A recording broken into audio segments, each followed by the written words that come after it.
The Lord be with you. A reading from the Holy Gospel according to St. Matthew. Jesus came down from the mountain, and great crowds followed him. And then a person with leprosy approached, did him homage, and said, "Lord, if you wish, you can make me clean." He stretched out his hand, touched him, and said, "I do will it. Be made clean." His leprosy was cleansed immediately. Then Jesus said to him, "See that you tell no one, but go, show yourself to the priest, and offer the gift that Moses prescribed. That will be proof for them." Sisters and brothers, the Gospel of the Lord.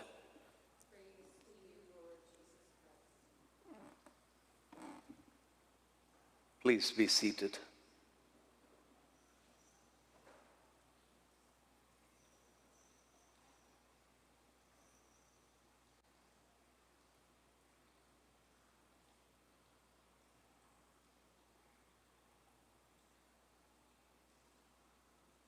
My dear sisters and brothers, the Gospel of the day, with the cleansing of the person with leprosy, brings back old memories to me. As a 25-year-old young seminarian, a religious, a Salesian, I was looking after a boarding school of children of 120 or so. Except for 11 of them who were physically disabled, all the other children had something in common. They were children of leprosy patients. And as we diagnosed children for leprosy, we would quarantine them and send them away for treatment. But at any given time, there would be 15 to 16 children around me.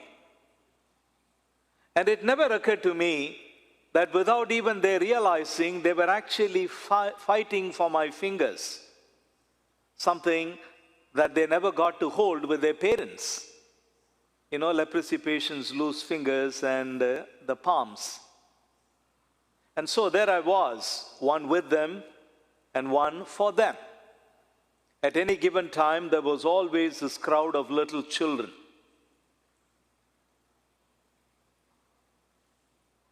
But when I went to sleep at night, it was a different story. I would have nightmares. You know, the parents of these children would come visiting, and in my dream, they would step very close to me, and I would turn around and run from them. And as it happens in dreams, you run and find yourself in the same place, unable to get away. And I would wake up, puffing and panting and all sweating, shivering in fear. And so there was I with the kids and for the kids, always in their midst, in touch with them.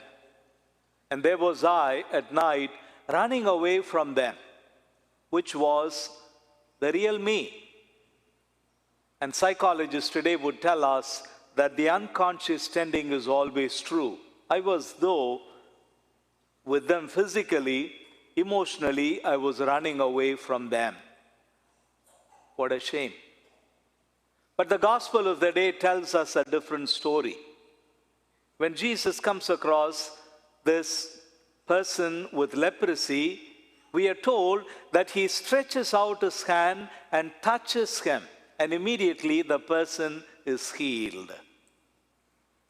And if COVID-19 has taught us one thing, it is the power of the human touch. How much we miss shaking hands with one another, hugging one another, and kissing our friends and family. Sisters and brothers, If only you and I, as human beings, could reach out and touch the other. If only we could go across the freeway to the other side of the town and touch those people. If only you and I could look upon someone else, go beyond the skin color, stretch out our hand and touch the other. It's all about reaching out, stretching ourselves a little and touching the other. Relationship happens when you stretch yourself, when you make yourself a little uncomfortable, a little inconvenienced. And today we have the baptism of Alaina's sister, Avery. And Alaina also would be receiving First Communion, a double blessing for the family. Clearly, the Lord stretching himself and reaching down and touching those two kids in two different ways and passing on life, love, and grace. And so, as we celebrate the First Communion of Alaina and the baptism of Avery, let's thank God for the fact that he deigned to stretch himself out from the heavens, come down into our midst, and be with one of us. It is this touch of the divine that makes us who we are. And so let's pray that we, in our turn, will stretch out our hand and touch the other. And I hope people are able to say, "You touched me, and I have grown."